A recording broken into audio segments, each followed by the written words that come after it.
P, it's your name. You are from Hamburg. You are from the band Lord of the Lost. First question: You do many show. I see the last one of the last one. It was 2 August. You play in Rockstad Extreme Festival, Rasnov Fortress. Before you play in July in Cologne. You have some many show after. How was this show, and do you present some new song on stage? The shows were all pretty great, I think. I mean, you just said it. The last show was Rockstad Extreme in Romania. Um, Yeah. that was the day before yesterday, actually. So we came back yesterday night. Um, we with every show since announcing Opvs Noir and since putting out the first singles, we played um new songs live. Not only the singles that have been out, but we kind of did it a more old school way, I guess. Hmm.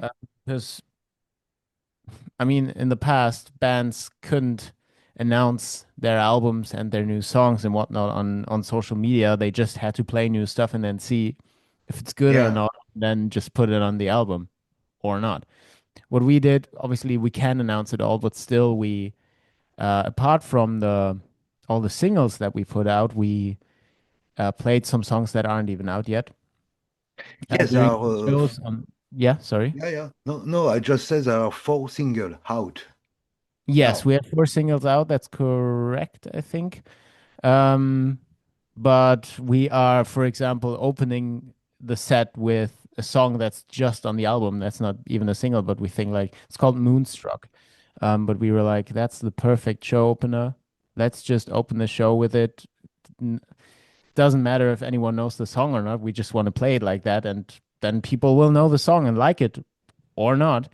But it's just a little yeah, experiment that we're doing, and here and there we're obviously playing songs from the album already that aren't even out yet because we just like to. But then again, in 4 days the album will be out. So today is the 4th, and on the 8th of August, the album will be out where Yeah. we will have a release show at Mariluna and obviously will play the This is majority. I try to. This is the cover of the album, very dark Yeah, cover. Who get correct. the idea of the cover, and what is the idea behind this key with a heart and very it's always it's black. Who gets the idea? Is it the band? Is it what is finally the symbol behind this Mm. cover? Very important for each album, of course. Of course, yeah, yeah. I mean, the album cover is the first thing you see, or one of the first things you see when you look at the album or when you announce the album. In this particular case, I think the album cover, I mean, when you call an album Opus Noir, I Mm. think the color scheme is very given and very predetermined if you do something called noir. Um, and obviously, we wanted to keep it very on brand, so to speak. So, and very minimalistic. I mean, there's not much going on the cover. It's almost purely black. And the key, this idea for the key was something that Chris came up, our singer, and it's an adaptation from our very first logo that we had, which is like this snake and heart and L kind of thing, and it's just reformed into a key, which is formed of the heart and then noir below, mm, and a key is always something. Obviously, I'm not stating anything new here. A key is always something that opens something or closes something. In Yeah. this case, it can be both. However, um, the idea of the overall album concept is very, very introspective. So when you listen to the album, you will get the feeling of it's very, very directed at your inner self and inwards, as opposed to, for example, Blood and Glitter, its predecessor, which was very, very loud and very outgoing and very, yeah, vivid. Very joyful at times, very uplifting, and also in the language, it was very, very direct and very, yeah, very much speaking about the world around us. Whereas Opus Noir is so much more speaking about the world that's going inside of all of us, and not necessarily only the bright side, but obviously the more darker sides. And maybe that's room for interpretation, but when you see the key, it's the opener for these inner depth that you have. Or maybe you can close this chapter of looking at your inner depth after you listened to all three parts of the trilogy. Yeah, Um, it's, there let's are see what three happens. parts. Yeah.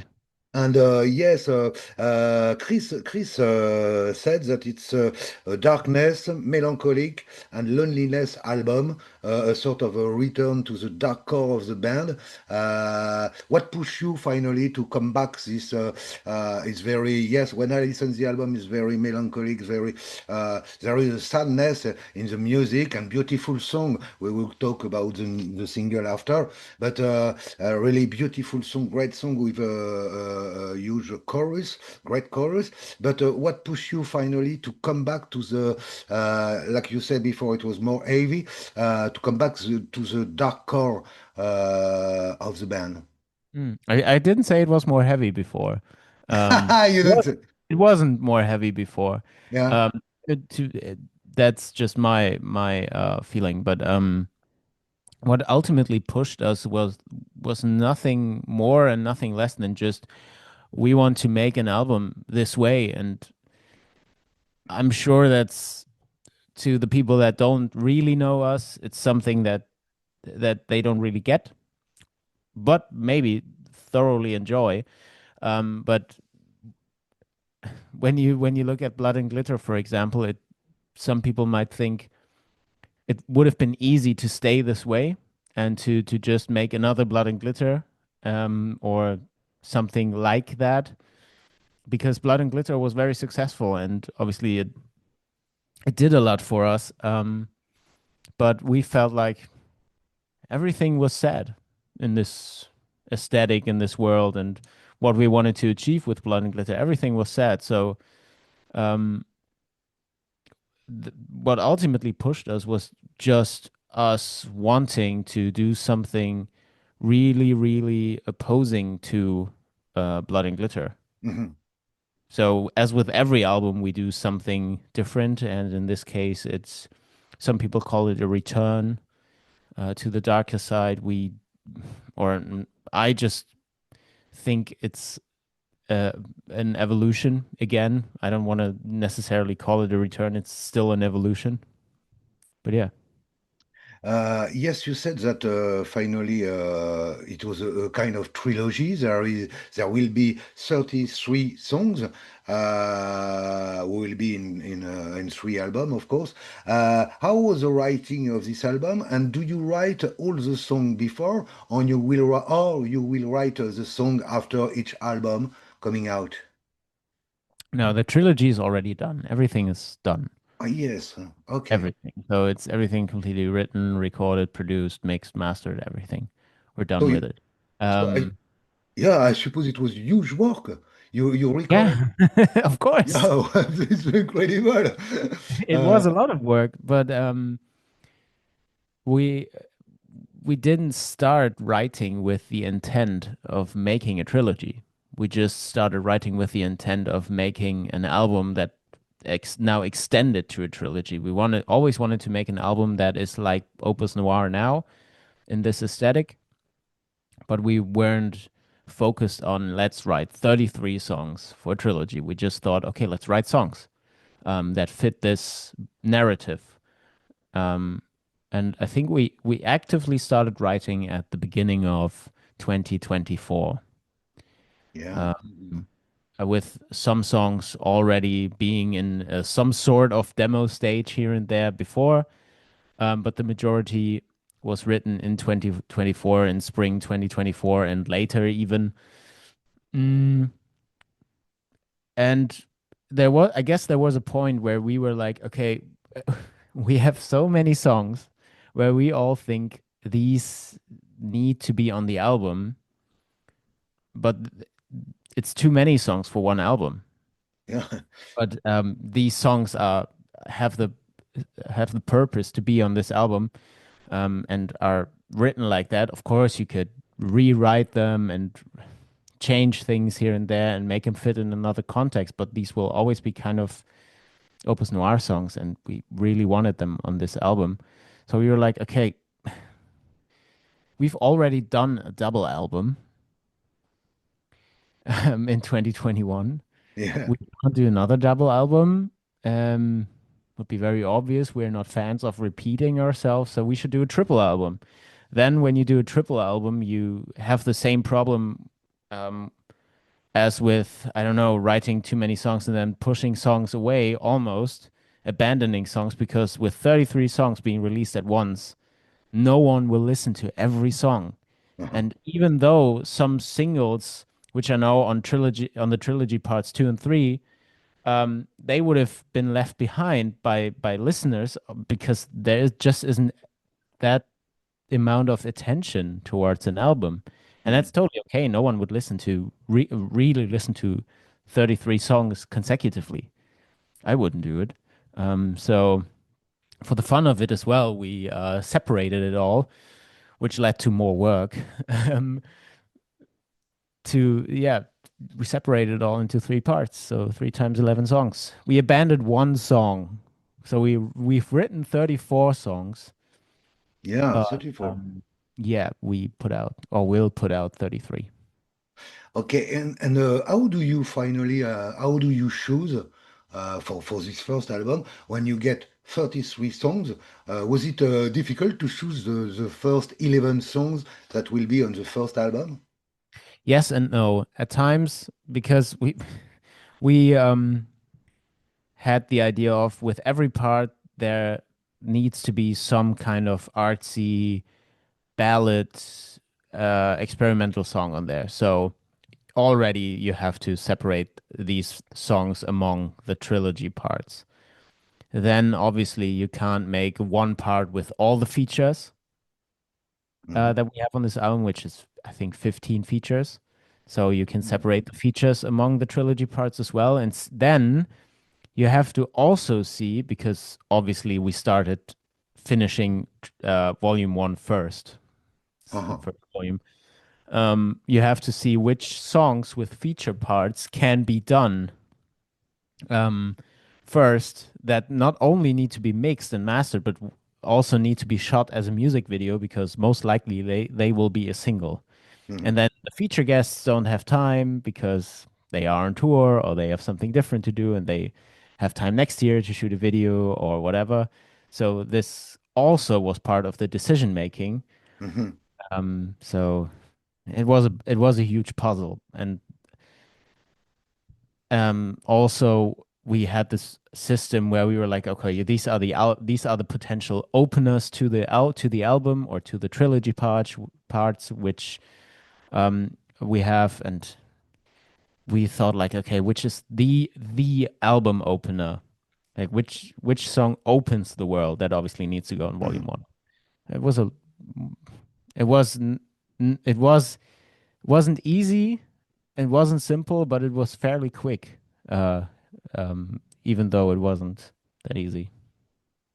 Yes, so finally you tell to me that you record all the songs. I read that it was finally recorded in the Chameleon studio, but I read that you recorded in a little home studio, on tours, in holidays, in dressing room, in hotel room, in bus.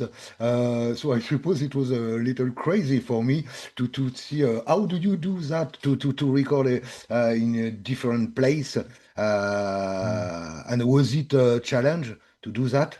Of course, yeah. I mean, when we write, we wrote it in and recorded it in hotel rooms and on and tour buses and stuff. It obviously means we were on tour, and being on tour is always a challenge than doing something like that on tour. I don't know. It's obviously the majority of the record has been recorded in the Chameleon Studios. Mhm. Record all the guitars. I mean, essentially you could, but you can't really record all the guitars on tour. You have to kind of, or you, we wanted to go to a studio and to record guitars Mhm. and vocals and everything, also just because of the acoustics and the the volume of it all. You can't sing on tour in a tour bus at the volume which you would need for a singer to sing in the studio. Uh-huh. Everyone would be very annoyed. Um, Yeah. so yeah, but some things here and there were recorded on Uh-huh. tour here in this room, um, anywhere. Yeah, some band record some album in castle or something like that. So it happens also.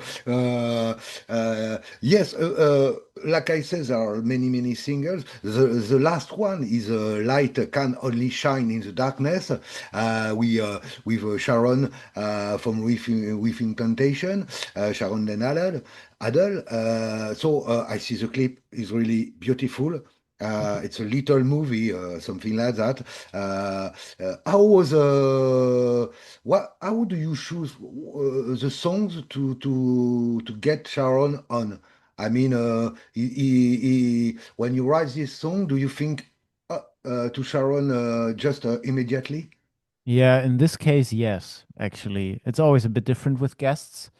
But in this case, with Light Can Only Shine in the Darkness, that was a song specifically written for a duet with a female voice, ideally Sharon. Yeah. So that was complete intention, and it was made for the feature with Within Temptation, and we're very glad that it happened. Um, with other features, it's sometimes like that, or the feature guests have co-written the song even, so it's obvious that they need to be on the song. Sometimes it's the song's already done, and we think like, oh, actually, this part would be cool if we would have, or this song would be cool if we have cello there. So who's the best cello player that we know? It's Tina Guo. Um, It's great song, Ghost, you mean? Yeah, thank you. And we are also really lucky to know her and be friends with her. So we asked her, even though the song was kind of done already, but it's better now, way better actually. And yeah, it's very different from song to song. In the case of Light Can Only Shine in the Darkness, it was specifically written for this feature. And you tell me that there are a lot of guests. What was the idea finally? There is no guests on the other album, the second album and the third album. But what pushed you finally to call some guests? Is it important for you to get a lot of guests on? There are a lot of many guests on this album, on the first Yeah, one. there are many guests. It's not mm, it's not that important to us in general. I mean, we've done albums where there's rarely any feature, Mhm. um, but it's hard to explain. In this case, it just felt like it. I mean, we start when once you start with like having one or two features, but having 33 songs, um, or being in the stage of writing 33 songs, you sometimes you kind of decide that would be very cool if I don't know IMX could feature on this song. It's hard to explain because sometimes um, you just think it. It's like coming up with video ideas, music video ideas. Sometimes you have uh, a, a not very brief a brief script in your head already for a music video, and then Mm. sometime and then at some point the song comes to the video script, but sometimes during songwriting you already see pictures in your head that which could be a music video. And that's sometimes the case with features as well. When you write stuff and you're like, okay, this song sounds like a song of or a song with. Um, And sometimes you meet just friends at a festival and you're like, Uh-huh. hey, would you like to be on the part of this song? Just for the fun of it. Not that the song um, necessarily would need it, but when you do it, you realize, oh, it's definitely better, you know? Mhm. Yes, finally, as a guitarist, you are in the band since the beginning. What was the challenge for you on this all this album? Because three album, 33 songs, like we said, so incredible. Like you said, you can do a triple album. You do and, it will be a little strange. But for you, is there in the recording, in the work on this album, is there some songs, something who have been really a challenge as a guitarist? I have to correct you on one thing. I'm not in the band since the beginning. If I would have been in the band since the beginning, I would have been 14 in the beginning. Okay. No, no. I joined the band at I the end don't of think about 2016. the age, you No, know. that's okay. That's okay. I've been in the band since the end of 2016. Um, Challenges during the recording process. I mean, some songs are, as the whole album is they're very guitar driven, and the whole album is very guitar driven in some ways. Obviously, there's a lot of orchestra and choir and stuff going on, but there's a lot of guitar parts where we're like, okay, these have never been there for Lord of the Lost, which doesn't necessarily mean that they're a huge challenge because I don't only play guitar for Lord of the Lost. I'm a guitar player Mhm, in general. But some things, especially the riffs that aren't written on guitar, but then have to be played on a guitar, yeah. that can sometimes be tricky because the nature of the notes and where they are. Um, and sometimes, like for example, the song "Bizarre Bizarre," the opener of Volume One. That's a fairly tricky song on guitar because there are very dissonant things going on that you can't necessarily hear in the demo. So you have to then figure them out by ear because we don't have any sheet music of our songs. Uh-huh. We Yeah. have the recordings, and then when you try to learn the song, you listen to the recording of the demo. And when you didn't write it yourself, and you're like, okay, what's actually going on there? And you have to figure it out. Um, which is always a nice thing, but especially Bizarre Bizarre, for example, is very interesting on guitar. Mhm. Yes, we speak about the special guest. If you could choose a guitarist, I suppose you are your Yeah. hero as guitarist. Which will be the guitarist you would like to be on your on the album? On I would the I would always trade my place with Slash of Guns N' Roses. uh-huh. I'm fine with that. That will be the final dream for you to get him on Not a my song final and dream. play with him. Not my final dream, but a dream. A dream, yeah. Mhm. There is we speak about Ghost, this incredible song with a Tina Guo with a huge cello. I don't know how could we say that cello musician, really very well known in the world. So of course you are guitarist, but how was it? How was this collaboration? Do you know her before, and how was the collaboration with Guo? Um, we met on tour, Mhm. and we met on tour again in America last year because she was touring with Hans Zimmer, and we were touring, well, with us. Um, and we were playing in the same city almost every day, Oh yeah. or like just one day apart. And that was the case in Canada as well. They had an off day in Montreal and visited us at our show. Uh-huh. And then when we had an off day in Toronto, they had a show. So we visited them and then talked a bit more. And we're like, okay, we really want a cello feature with you. And that's how that happened. Yes, last question. How do you feel just before everything is done? You tell me that everything is recorded in 33 songs. So how do you feel just before the album came? People know all, the single, of course, but they will discover the whole album. I feel very, very confident with it. I mean, there's nothing I can do Uh-huh. now because the album is Yeah. done since April or something. And now 4 days before the release, I can't do anything anymore. So I'm more looking at what we have to do right now, which is fly to Spain tomorrow Mhm. early and then play at Leyendas Rock. So we're Uh-huh. amidst the festival season, and we will have our release show at Mera Luna on Friday. So that's what that's where I'm like, okay, this is gonna be the big thing. But the album, um, I'm really looking forward to it being out and then seeing all the reactions.